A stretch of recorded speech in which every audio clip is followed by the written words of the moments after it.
Hoy vamos a comenzar con el desarrollo de la unidad 4, referida a la patología del sistema digestivo. En esta primera APO nos vamos a limitar a describir los principales procesos patológicos que involucran a algunos de los órganos que forman parte del sistema digestivo tubular. Y básicamente nos vamos a centrar en boca, faringe, glándulas salivales y esófago. De modo general, podemos poner el énfasis en el estudio de las enfermedades del sistema digestivo, teniendo en cuenta que son estos procesos patológicos, junto con los que involucran al sistema respiratorio, los que más impacto económico tienen en los animales domésticos en general y en las especies de producción en particular. La mayor parte de los cuadros de enfermedad, los procesos de enfermedad que afectan a los animales de producción, involucran a enfermedades infecciosas que comprometen la funcionalidad del pulmón y de los órganos del sistema digestivo. Van a ver también dentro del programa que es uno de los sistemas que más contenido lleva en su desarrollo y le vamos a dedicar varias actividades teóricas y también su correspondiente actividad práctica de histopatología para tratar de abarcar los procesos de enfermedad más relevantes que afectan la salud digestiva de nuestros animales domésticos. En este caso, entonces, para esta APO en particular, para este primer teórico dentro de la patología del sistema digestivo, nos planteamos como objetivos. Por un lado, identificar las anomalías congénitas más comunes que involucran a los órganos de la cavidad oral, y eso nos va a llevar un buen rato del teórico porque vamos a ver que son bastante frecuentes y numerosas la posibilidad de encontrar anomalías congénitas de los órganos que hoy nos involucran. Por otro lado también, como lo hacemos para todos los sistemas y para todos los órganos en estudio en nuestra materia, vamos a tratar de identificar y de poder interpretar las distintas formas de respuesta que tienen los órganos frente a las noxas y tratando de enfatizar las lesiones macroscópicas y algunos aspectos microscópicos sobre los que puntualizaremos mucho más detalladamente en las APOs de histopatología. También vamos a hacer referencia a las neoplasias y a los parásitos que podemos encontrar en los órganos que hoy nos interesa hacer énfasis en esta clase, y va a ocupar también un buen tiempo de desarrollo dentro de esta primera actividad teórica en la descripción de los procesos inflamatorios de la boca, de la faringe, glándulas salivales y esófago, pero sobre todo centrándonos en la inflamación de los órganos de la cavidad oral, en las estomatitis. Allí vamos a clasificarlas, vamos a hacer referencia a su desarrollo, puntualizando o aportando algo de información referente a agentes etiológicos específicos, a enfermedades que afectan a nuestros animales domésticos, vamos a caracterizarlas macroscópicamente y también sus detalles microscópicos que los desarrollaremos principalmente en la APO de histopatología. A modo de introducción, recordemos que cuando hablamos de sistema digestivo, podemos referirnos por un lado a los órganos que forman parte de ese sistema digestivo tubular, como son los órganos de la boca, donde incluimos la mucosa oral y bucal, la lengua, las encías, los dientes, el paladar y las tonsilas, también la faringe, glándulas salivales, esófago, preestómagos y estómago e intestino. Forma parte también del sistema digestivo, o corresponde aquí desarrollar los contenidos de la patología de peritoneo y retroperitoneo, y recordar también entonces que constituyendo el sistema digestivo nos encontramos con dos órganos, hígado y páncreas, que hacen al sistema digestivo extramural. En forma muy somera y rápida, recordemos las principales funciones del sistema digestivo tubular, donde podemos diferenciar distintas funciones que desarrollan. Por ejemplo, la función motora, que hace a la aprehensión, masticación, deglución y transporte de los alimentos ingeridos. La función secretora, donde juegan su rol distintas enzimas, agua y electrolitos. La función digestiva, en la que centralmente las enzimas se encargan de la reducción de las grandes moléculas que se incorporan con los alimentos a partículas más pequeñas para que sean más fácilmente absorbibles a nivel intestinal. Justamente una de las funciones centrales del sistema digestivo tubular también radica en esa capacidad de absorción de los nutrientes, donde moléculas pequeñas nutritivas atraviesan las membranas mucosas e ingresan al torrente sanguíneo. Y en todo este proceso, en este tránsito que realizan los alimentos desde su ingestión hasta su absorción, se generan productos de desecho, productos tóxicos o nocivos, más restos alimenticios que no son aprovechables por el organismo animal, y entonces son eliminados del sistema digestivo en la función de excreción. Todas estas funciones, cuando asientan procesos patológicos que involucran a los distintos órganos del sistema digestivo tubular, pueden verse afectadas esas funciones y se traducen en manifestaciones clínicas de disfunción. Entonces también vamos a hacer una muy breve referencia a las manifestaciones clínicas de las alteraciones funcionales del sistema digestivo tubular, apenas para pensar en que, sobre la base de las funciones que el sistema digestivo tubular cumple, la alteración de esas funciones se pueden manifestar a través de dificultades de la aprehensión de los alimentos, también alteraciones de la masticación de los mismos, alteraciones en la deglución, y esas alteraciones en la deglución en forma general se las denomina disfagias, entendiendo por disfagia la dificultad o imposibilidad de tragar. Como parte de las manifestaciones clínicas podemos encontrar alteraciones en la salivación, que generalmente se traduce en una mayor eliminación o presencia de saliva en la cavidad bucal, y hablamos de tialismo y cialorrea, y los definiremos más adelante en esta misma clase teórica. El vómito y la regurgitación también pueden ser manifestaciones clínicas de la disfunción de órganos del sistema tubular, entendiendo por vómito o emesis la expulsión violenta y espasmódica del contenido del estómago a través de la boca, y por regurgitación el regreso sin esfuerzo del contenido alimentario a través del esófago hasta la orofaringe.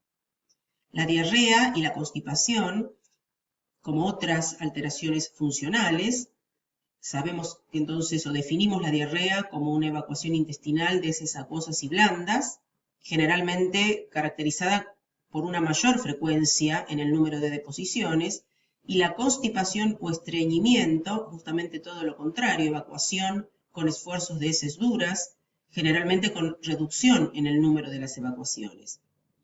El tenesmo hace referencia a la sensación de la necesidad de defecar, pero caracterizada por deposiciones ausentes o escasas. Y también las hemorragias en distintos segmentos de los órganos del sistema digestivo tubular pueden manifestarse mediante la presencia de sangre en el vómito, y aquí hablamos de hematemesis. En la hematemesis, la sangre proviene del tubo digestivo anterior, puede ser desde el duodeno o yeyuno hasta el sangrado en la misma boca, puede ser sangre color rojo oscuro o café oscuro, porque en general se encuentra parcialmente digerida. En cambio, la presencia de sangre degradada o digerida en la materia fecal se denomina melena, esa sangre también suele provenir de las vías digestivas anteriores, esófago, estómago, mientras que la presencia de sangre color rojo brillante en la materia fecal se denomina hematoquesia. En la hematoquesia la sangre proviene del tubo digestivo posterior, intestino grueso o recto, es decir, que en el caso de del sangrado a nivel del tubo digestivo tubular, del sistema digestivo tubular, el color de la sangre presente en la materia fecal puede orientar en algún sentido el origen o el punto de origen de esa hemorragia. Luego, otros signos como dolor abdominal, como shock y deshidratación, la propia distensión abdominal, pueden ser expresión de la alteración funcional de los órganos del sistema digestivo, y la caquexia y consunción, entendiendo por caquexia el estado de adelgazamiento extremo con pérdida de la biomasa.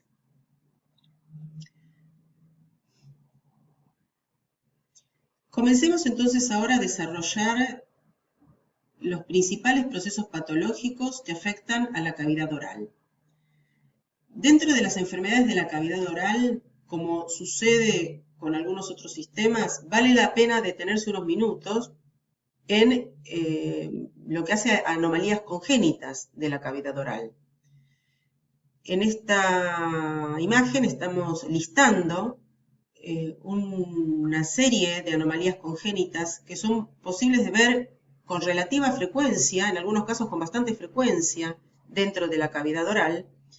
Y esto se debe a que el desarrollo embriológico de los órganos que forman parte de esa cavidad normal involucra una serie de procesos bastante complejos en el que participan distintos procesos embriónicos, básicamente los procesos frontonasal, maxilar y mandibular.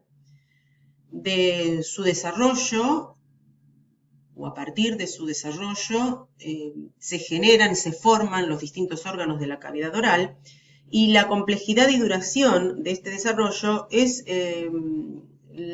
puede abrir la puerta a una gran variedad de aberraciones. Dentro de las anomalías congénitas de la cavidad oral hay condiciones que son claramente heredables, pero también esas anomalías pueden ser el resultado de factores no genéticos. Por ejemplo, a partir de la exposición de la hembra gestante a ciertos tóxicos o a ciertos agentes infecciosos. La mayoría de estas anomalías congénitas a las que vamos a hacer referencia, o muchas de ellas, se caracterizan justamente por fallos en la fusión de los distintos procesos embriónicos que participan en el desarrollo de los órganos. Y podemos comenzar entonces haciendo referencias a las hendiduras faciales, donde estas anomalías pueden tener un desarrollo superficial y afectar solo la piel, pero también, como lo estamos viendo en estas fotos, afectar tejidos más profundos. En este caso estamos viendo una hendidura facial que involucra o que se extiende desde la comisura bucal hasta la base de la oreja, involucra una falla en la fusión de las porciones laterales de los procesos maxilar y mandibular. Estas fallas pueden ser unilaterales o bilaterales y involucrar no solo las comisuras o las hendiduras faciales, sino también otros órganos de la cavidad bucal. En este caso, estamos, por ejemplo, mostrando una imagen de hendiduras que afectan el desarrollo del paladar y del labio. En general se habla de hendidura palatina. Son anomalías congénitas bastante frecuentes de ser encontradas, y en este caso la foto nos está mostrando la hendidura palatina primaria, también denominada labio leporino o quilosquisis. Con este término hacemos referencia a la fusión incompleta del proceso frontonasal con el proceso maxilar. La foto está mostrando, de hecho, un labio leporino bastante profundo, ya que se extiende desde el propio labio hasta en los trilos, es decir, hasta la abertura externa de la cavidad nasal. Esta otra imagen nos muestra otro tipo de hendidura palatina, la llamada hendidura palatina secundaria, o más comúnmente hablamos de paladar hendido o palatosquisis. La foto nos muestra una palatosquisis que involucra tanto al paladar duro como al paladar blando. Recordemos que en el normal desarrollo del paladar duro existe una participación tanto del proceso frontonasal como también de los procesos maxilares a través de las láminas palatinas laterales. Estos procesos embriológicos en la línea media se fusionan uno con otro y también con el septo nasal. Entonces, en el desarrollo del paladar duro también participan más de un proceso y con un desarrollo bastante complejo, con lo cual la posibilidad de una falla en esta fusión existe y la hendidura palatina secundaria o palatosquisis suele ser bastante frecuente de observar en las distintas especies domésticas. En el caso anterior observábamos una palatosquisis en un bovino, en este caso estamos observando una palatosquisis que también involucra tanto paladar duro como paladar blando. El ejemplo es en lechones. Y en este caso, una hendidura que está afectando solo el paladar blando. Un ejemplo de palatosquisis, pero donde solo estamos observando el paladar blando hendido. Otro ejemplo de hendidura palatina primaria y secundaria, un ejemplo en canino, donde la falla en la fusión se ve expresada tanto en paladar blando como en paladar duro e involucra al labio. Es un ejemplo de quielosquisis y palatosquisis.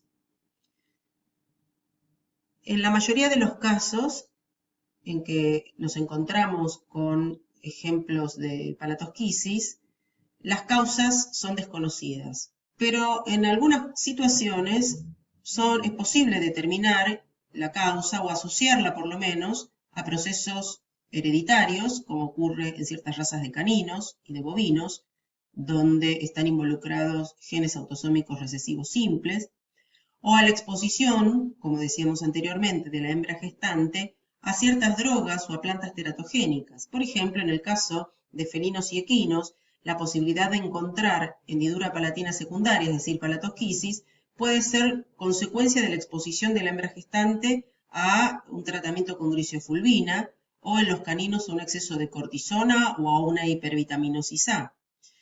Las plantas teratogénicas como causa de palatosquisis son frecuentes de tener en cuenta o de encontrarnos en estas situaciones en las palatosquisis que suelen observarse en rumiantes y en cerdo, por ejemplo, a consecuencia de la ingestión de cicuta, o Conium maculatum, palan o Nicotiana glauca, tabaco, o Nicotiana tabacum, lupinos, todas plantas presentes en distintas regiones de nuestro país.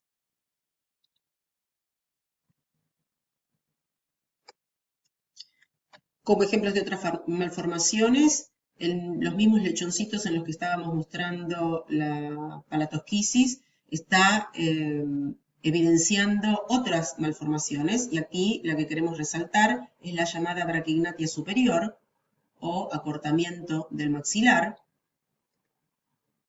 braquignatia inferior o acortamiento de la mandíbula. Otro ejemplo de braquignatia inferior o micrognatia en un cordero, y de prognatismo o anormal prolongación de la mandíbula en un equino. En un bovino, otro ejemplo de prognatismo, y una malformación menos frecuente de observar, caracterizada por la ausencia completa de la mandíbula inferior, y a esta anomalía se la denomina agnatia. En la lengua también podemos encontrar anomalías del desarrollo. La foto está mostrando un ejemplo de una lengua de menor tamaño, y ahí hablamos de microglosia. También podríamos encontrarnos ante la ausencia de lengua aglosia o la presencia de lengua doble o de lengua bífida, diglosia. En muchos casos, estas malformaciones a las que estamos haciendo referencia se presentan junto a otras malformaciones que involucran los huesos de la cara o los huesos de la cavidad craneana o el globo ocular. Y este es un ejemplo, una foto vieja de una presentación de múltiples anomalías congénitas conjuntas. Estamos observando la aprosopia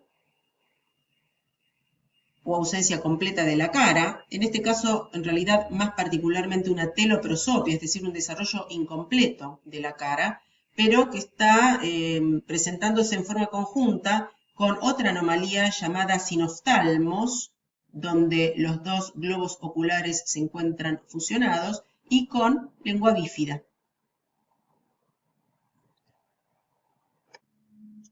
Ya para terminar de definir y de presentar las distintas anomalías congénitas, hacemos referencia a esta última lesión que observamos en la foto. Nos estamos refiriendo a la epiteliogénesis imperfecta, una anomalía caracterizada por un defecto en la formación del epitelio de la piel, pero que también afecta a la cubierta epitelial de la cavidad oral y de la lengua. En esta foto estamos observando una extensa área irregular, pero de bordes bien delimitados, de un color rojo intenso, levemente deprimida, que caracteriza entonces a la ausencia del epitelio en esta superficie lingual como parte de la epiteliogénesis imperfecta. En esta otra foto, el mismo proceso patológico, pero involucrando el área caudal del paladar duro y también zonas del paladar blando, nuevamente con las mismas características. Un área de bordes irregulares, bien definidos, levemente deprimida, color rojo intenso, carente de epitelio. La epiteliogénesis imperfecta ocurre en la mayoría de las especies animales y en el caso de los bovinos, equinos y cerdos tiene un factor genético de base, es de base hereditaria, relacionada con la presencia de un gen recesivo autosómico simple. Dejamos entonces las anomalías congénitas y avanzamos para continuar hablando de las enfermedades de los dientes y tejidos dentales. Aquí también tenemos que hacer una referencia al desarrollo embriológico y repasar un poquito la estructura del diente, pero recordando justamente que en el desarrollo embriológico del diente también encontramos que se trata de un proceso bastante complejo. El desarrollo de los dientes comienza con la migración de células de la cresta neural hacia el maxilar y la mandíbula. Algunas de estas células mesenquimáticas, derivadas de la cresta neural, ya vienen determinadas para formar las estructuras dentarias. Un poco lo que estamos observando en este esquema son las distintas fases del desarrollo de un diente, y entonces podemos, en términos generales, hacer énfasis en que a partir de estas primeras migraciones celulares en el proceso de desarrollo embrionario, el diente va a ser el resultado de una serie de interacciones entre el ectodermo y el mesodermo que continuarán hasta que la formación de estos dientes esté prácticamente terminada. Si observamos la figura B, estamos viendo el epitelio oral y cómo a partir de ese epitelio oral desarrolla la lámina dental que crece en el mesénquima de la cresta neural. Entonces, ese punto B nos está mostrando esa interacción entre el componente epitelial y mesenquimático de origen embrionario, y estamos viendo entonces los primordios de la formación de la lámina dental, el primordio del origen del esmalte y del origen de la pulpa. en la medida que el desarrollo avanza, en la imagen C, por ejemplo, podemos observar ya mucho más desarrollado el componente epitelial del diente, el llamado órgano del esmalte, que aún se presenta conectado al epitelio oral por un tallo irregular de lámina dental. En este órgano del esmalte podemos distinguir una vaina externa, epitelial, un retículo o mesénquima estrellado central y una capa epitelial interna de ameloblastos. Los ameloblastos son las células que comienzan a segregar el esmalte del diente. En la superficie cóncava del órgano del esmalte encontramos una condensación mesenquimática, mesénquima de la cresta neural, desarrollado a partir del primordio de la pulpa, y estamos entonces frente a la llamada papila dental. La superficie de la papila dental que toma contacto con los ameloblastos de la capa interna del órgano del esmalte se diferencian en células epiteliales llamadas odontoblastos, que serán las encargadas de sintetizar la dentina. Entonces, en la medida que el desarrollo avanza, las estructuras del diente van diferenciándose y ya en la imagen final, en la imagen F de este esquema, podemos observar un diente completamente formado y alrededor de ese diente células mesenquimáticas que comienzan a diferenciarse para constituir una estructura llamada saco dental que produce los componentes especializados de la matriz extracelular, es decir, el cemento y el ligamento periodontal. Este saco dental, con sus estructuras, constituyen un anclaje sólido para el diente en la mandíbula o el maxilar. Mientras todos estos fenómenos van sucediendo, el diente se alarga y comienza su erupción a través de las encías. En esta imagen lo que estamos haciendo es repasar la estructura de un diente ya erupcionado, recordando entonces los componentes duros de los dientes. Desde la superficie hacia la profundidad identificamos el esmalte, sintetizado a partir de las células ameloblastos. Es el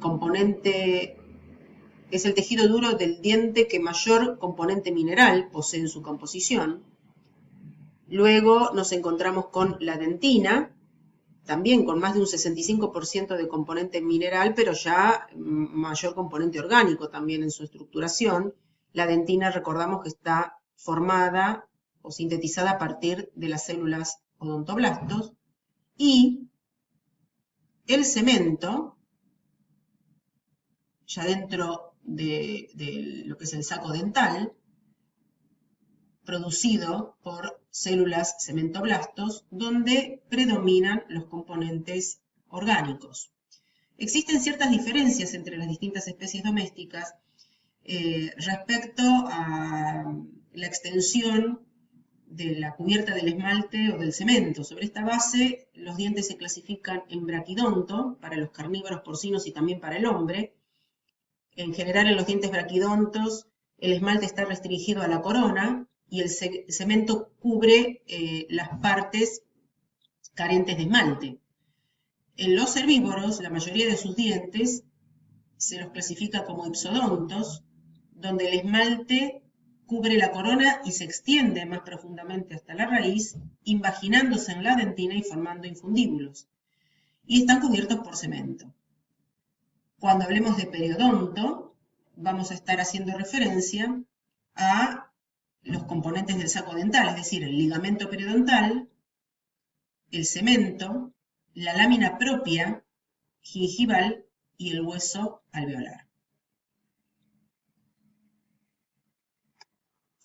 Entonces, teniendo en cuenta la complejidad del desarrollo del diente, también es lógico pensar que son numerosas las anomalías del desarrollo que encontramos en los dientes. Y acá estamos listando algunas de las anomalías que vamos a describir a través de fotos a continuación. Con el término anodontia hacemos referencia a la ausencia de dientes, oligodontia al menor número de dientes, pseudo-oligodontia y pseudoanodontia a las fallas en la erupción, también la posibilidad de una erupción retardada, poliodontia a los dientes supernumerarios, pseudopoliodontia a la retención del diente decidual luego de la erupción del diente permanente. Con el término poliodontia heterotópica hacemos referencia a la presencia de estructuras de diente fuera de la arcada dentaria. Esta lesión es frecuente en equinos y la denominamos diente de la oreja. Y luego la posibilidad de ver otro tipo de quistes, como son los quistes odontogénicos, quistes dentígeros y anomalías en el desarrollo de los dientes en el contexto de una osteogénesis imperfecta. Aquí estamos observando algunas fotos. En la foto superior, un ejemplo en un canino de poliodontia, es decir, dientes supernumerarios. Abajo y a la izquierda, pseudopoliodontia, también en un canino.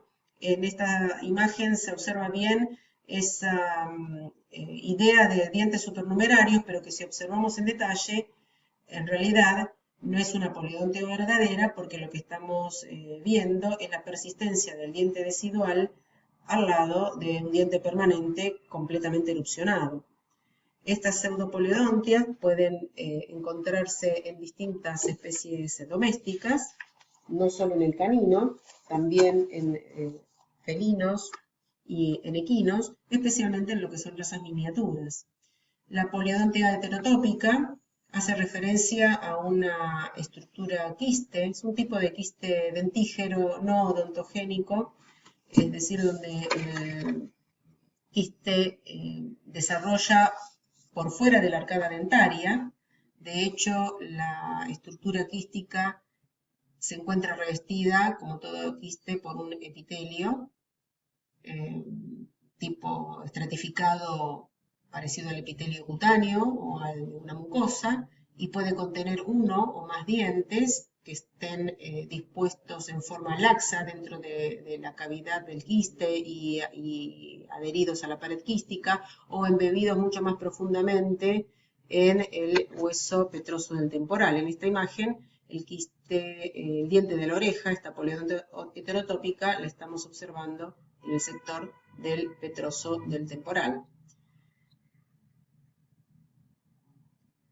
Dentro de las estructuras quísticas, entonces, el quiste dentígero, que más frecuentemente se presenta comprometiendo o desarrollando en la intimidad del hueso alveolar, son estos quistes donde parte de un diente o la totalidad de un diente está incluido dentro de la cavidad quística, una cavidad quística también tapizada por epitelio.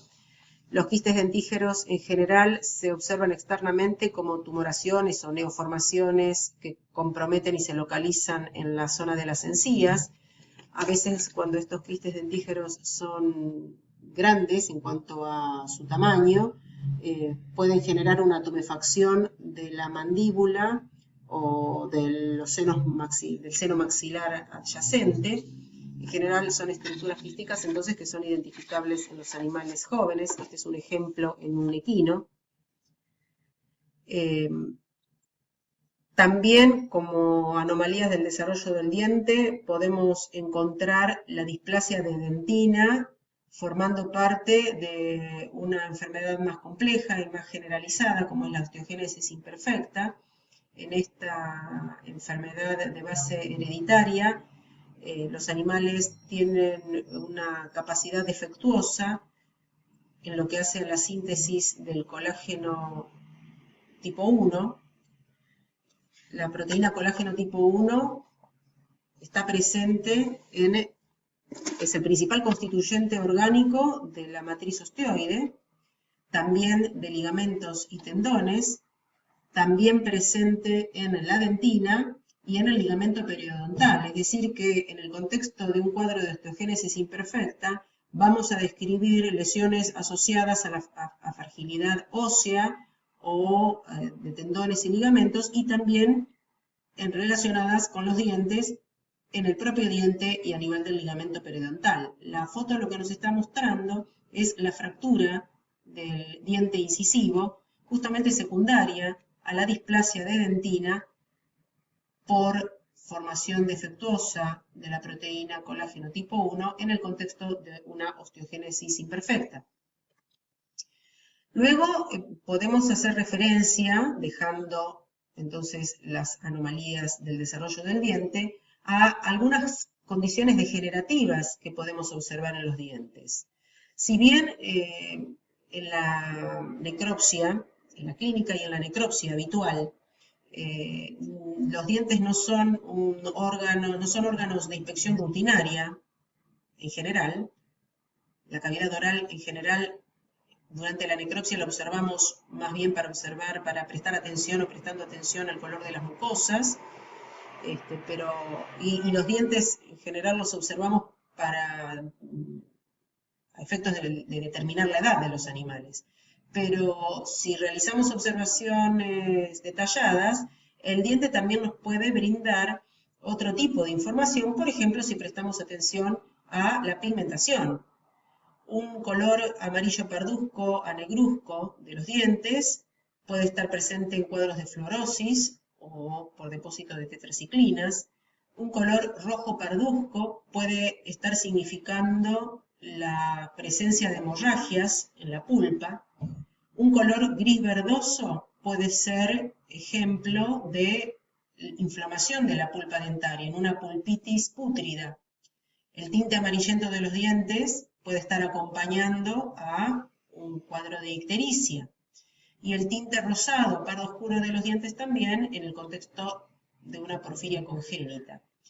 En muchas circunstancias los dientes pueden tener un color negro y esto simplemente deberse a el depósito de sales minerales con pigmentos clorofílicos o a porfirinas y además de prestar atención a la pigmentación de los dientes, dentro de las condiciones degenerativas podemos nombrar ejemplos de odontodistrofias secundarias a procesos deficitarios de vitaminas, por ejemplo, vitamina A y D, o déficit de calcio y de fósforo, o a condiciones tóxicas como puede ser la fluorosis. Y luego podemos también hacer referencia, prestar atención a la calidad del desgaste dental y prestar atención a si esos dientes presentan un adecuado desgaste dental, excesivo o una falta de desgaste. En cuanto a la pigmentación de los dientes, acá estamos observando, esta foto nos muestra el tinte amarillento, rosado, consecuencia del depósito de tetraciclinas en la dentina, en el esmalte y en el cemento. La coloración es más difusa y extendida en los dientes de la arcada superior, no así en los dientes de la arcada inferior. Este tinte rojizo de los dientes forma parte del de un cuadro de porfiria eritropoyética congénita. Se la llama a esta presentación comprometiendo los dientes como diente rosa. En la porfiria eritropoyética congénita, el animal presenta una deficiencia de las enzimas que metabolizan las porfirinas, entendiendo por porfirinas aquellas que se producen, aquellas proteínas que se producen por la degradación de la hemoglobina. Entonces, una deficiencia de base hereditaria de las enzimas que metabolizan las porfirinas lleva a que esas porfirinas se acumulen en sangre y por sangre llegan a distintos tejidos, a tejidos óseos, a los dientes, y son compuestos con capacidad fluorescente y que brindan esta coloración particular al diente. La porfiria eritropoyética congénita la podemos observar en distintas especies, principalmente en bovinos, en cerdos y también en felinos. En este caso estamos observando entonces ictericia, pigmentación amarilla en los dientes. Por supuesto que si llegamos a distinguir un color amarillento en los dientes, seguramente va a estar acompañando un color mucho más intenso, un amarillo mucho más intenso y más fácilmente detectable en las mucosas de la cavidad oral. Dentro de los trastornos degenerativos de los dientes también podemos hacer referencia a las llamadas odontodistrofias. Y estas odontodistrofias pueden tener un origen tóxico o una causa infecciosa de base.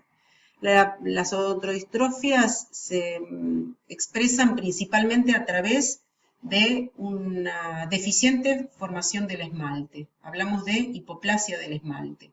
En este caso, la foto está mostrando una intoxicación por flúor, una fluorosis crónica.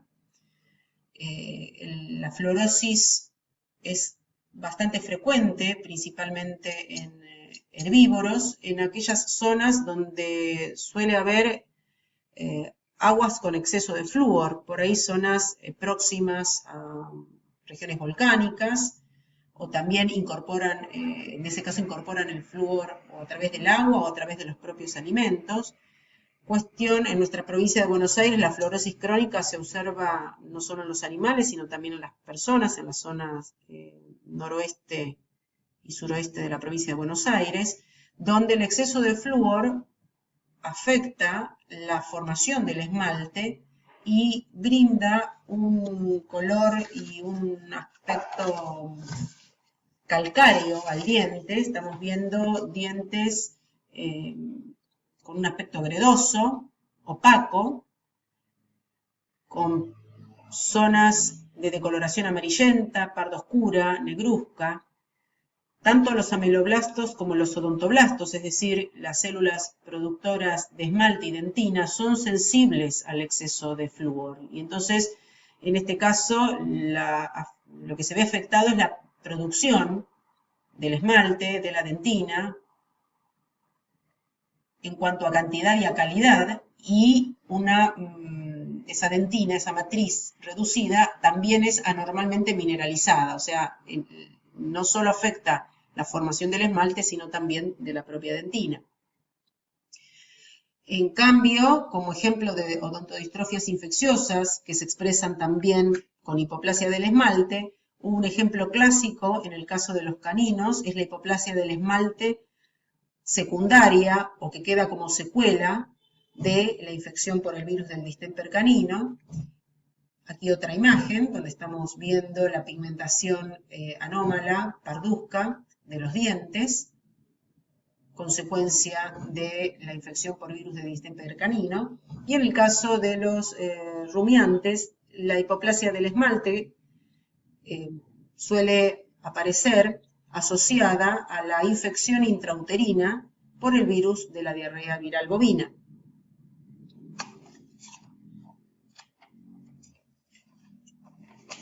Dentro de estos procesos degenerativos a los que estamos haciendo referencia, nos encontramos con el desgaste dental. Cuando hablamos de desgaste dental, estamos pensando en la pérdida de la normal estructura de los dientes a causa de la masticación.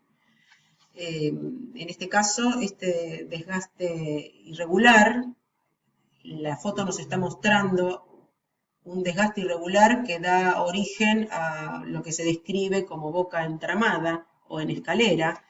En realidad, el grado de desgaste dental en todas las especies animales depende tanto del tipo de diente, o sea, no todos los dientes son afectados por igual, influye también la especie animal e influye sobre todo el tipo de alimentación que recibe. Normalmente o frecuentemente el desgaste es más evidente en los herbívoros y dentro de los herbívoros quizá la especie en la que reviste más importancia esta posibilidad de desgastes anómalos es la especie equina. También, lo muestra esta foto, la posibilidad de un desgaste anómalo viene con la edad. En general, en los animales seniles hay una atrofia asociada a la senilidad de los procesos alveolares y hay también una retracción de la gingiva que puede llevar al mantenimiento o incluso a un aumento en la longitud del diente en la porción de la corona. Es frecuente entonces en los animales seniles ver la arcada dentaria con dientes aparentemente de mayor longitud y con una marcada retracción entonces de la encía. En la medida que el desgaste ocurre y resulta excesivo, puede suceder, como estamos viendo en esta foto, que esos dientes excesivamente desgastados presenten un núcleo central, pardo a negro, que corresponde en realidad a dentina secundaria que se deposita en la cavidad de la pulpa. Dentro de las enfermedades infecciosas o inflamatorias que afectan a los dientes, podemos hacer referencia a las enfermedades bacterianas, y estas son causadas a partir del desarrollo de la llamada placa dental. Cuando hacemos referencia a la placa dental, estamos pensando en una masa bacteriana densa, no mineralizada, firmemente adherida a la superficie dental y resistente a la remoción por la saliva. En la constitución de la placa dental se encuentran involucradas numerosas bacterias fuertemente adheridas entre sí y también adheridas a la película del esmalte adquirida, constituyendo un biofilm. Esta película del esmalte adquirida en realidad es una membrana biológica que normalmente se dispone en la superficie de los dientes y está formada por proteínas y glicoproteínas de la saliva que son absorbidas en forma selectiva sobre la superficie dental. Se le atribuye una función protectora. Entonces, el desarrollo de la placa dental implica la participación de bacterias.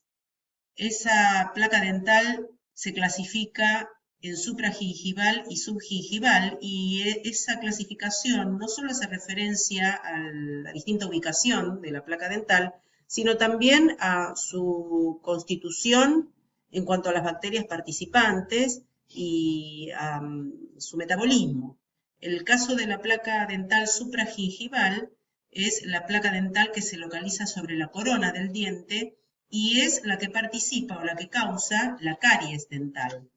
En su constitución predominan bacterias gram positivas, estreptococos y actinomyces, y se considera que es una placa metabólicamente activa.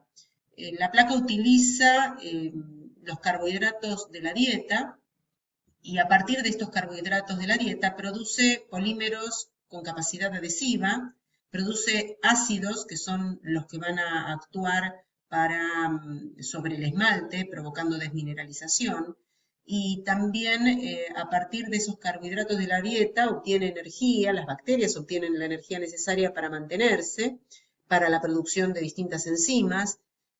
Participa esta placa supragingival en la estimulación de procesos inflamatorios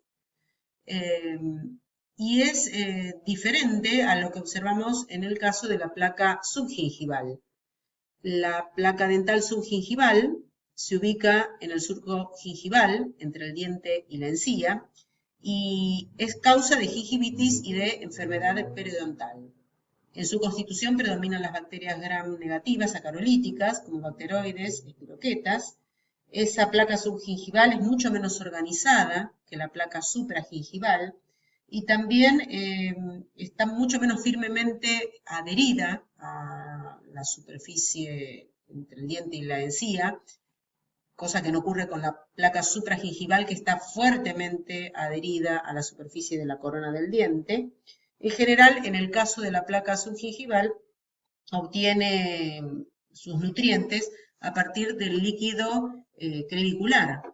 Recordemos que el líquido crevicular es un líquido que se produce en pequeñas cantidades en el surco gingival y que contiene distintas proteínas, con distintas funciones, enzimas, anticuerpos, citoquinas también. La placa dental es distinto de lo que denominamos materia alba. La materia alba hace referencia a una mezcla de proteínas salivales, de células epiteliales, de leucocitos desintegrados y bacterias, pero que son mucho más fácilmente removibles con los propios movimientos masticatorios y la secreción salivar, lo que no ocurre con el caso de la placa dental, sobre todo si pensamos en la placa dental de localización supragingival. Cuando utilizamos el término cálculo dental o sarro, nos estamos refiriendo a placa dental, ya sea supra o subgingival, que sufre mineralización. El cálculo dental es un hallazgo frecuente en perros y gatos y usualmente podemos encontrar cálculo dental en relación con cualquier pieza dentaria, pero un sitio frecuente es el cálculo dental que comienza a formarse a partir o en proximidad de los orificios de los ductos salivares.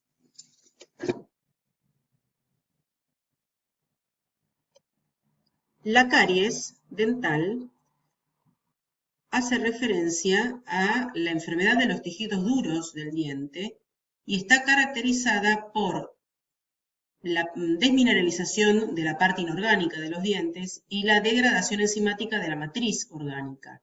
Las caries son frecuentes en equinos y en ovinos y son mucho más raras en pequeños animales. Las caries también se las clasifica, básicamente se describen dos tipos de caries, la llamada caries fisura o caries hoyo y las llamadas caries de superficie lisa. En el caso de las caries fisura o caries hoyo, desarrollan en forma irregular, presentan una superficie irregular y comprometen sobre todo la superficie oclusal de los dientes. Para el desarrollo de estas caries no es esencial la formación o la presencia de la placa, mientras que para que desarrollen las caries de superficie lisa se necesita la presencia de la placa dental para su iniciación. Digamos que dentro de lo que es placa dental habíamos hecho referencia a que la placa dental supragingival es la que contribuye a la formación de caries.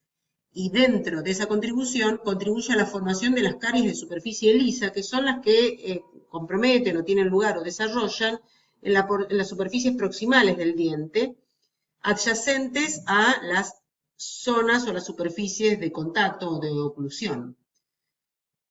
En general, los ácidos orgánicos, principalmente el ácido láctico, es el que inicia la desmineralización del diente en la caries, y este ácido láctico es producido por la fermentación que generan las bacterias, la fermentación de los hidratos de carbono.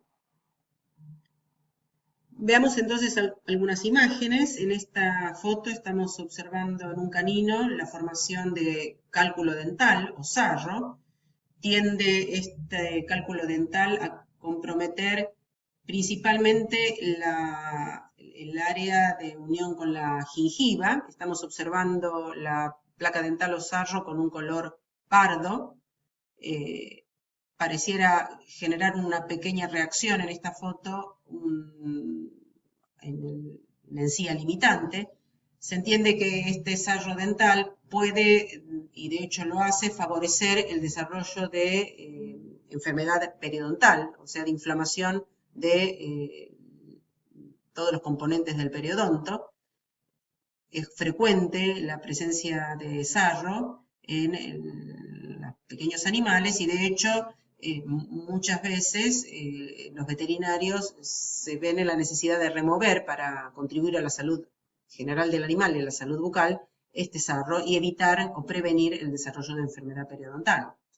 Aquí en cambio estamos observando en un equino la caries dental, tipo fisura. Estamos viendo afectados el primer y segundo molar maxilar. Es más evidente la formación de la caries en este molar, donde estamos observando esa superficie irregular de un color negruzco y que si cortáramos el diente en sagital nos permite ver cómo la caries da lugar, profundiza, se produce esa pérdida de tejido, desmineralización del componente mineral y la degradación del componente orgánico, y da lugar a lo que se conoce en el caso de los equinos como necrosis infundibular del molar. Entonces vemos la profundidad de desarrollo que alcanza esta caries. Distinto es, o a qué nos referimos cuando hablamos de pulpitis. Pulpitis hace referencia a la inflamación de la pulpa dental y siempre es de causa bacteriana. La pulpa dental es derivada de la papila dental y está rodeada por odontoblastos y dentina, y es sumamente irrigada e inervada. Los procesos inflamatorios que comprometen la pulpa dental pueden llegar a avanzar y conducir entonces a lesiones mucho más graves, como son focos de necrosis o el desarrollo de abscesos, de fístulas, de gangrena y hasta de osteomielitis, de inflamación del propio tejido óseo del alvéolo dentario.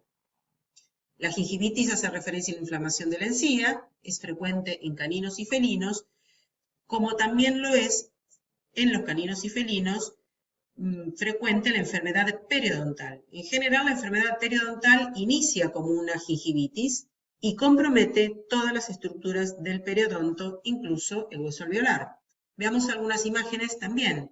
En este caso, la boca de un canino nos está mostrando la retracción, la marcada retracción gingival con exposición de las raíces de los molares.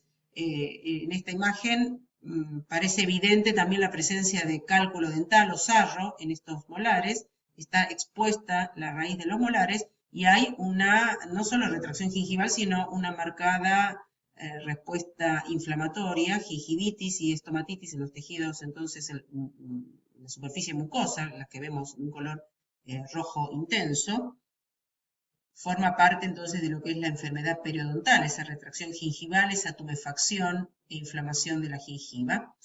Y en este caso nos está mostrando una lesión frecuente en los caninos a partir de la periodontitis, que con frecuencia compromete la muela carnicera, el cuarto premolar.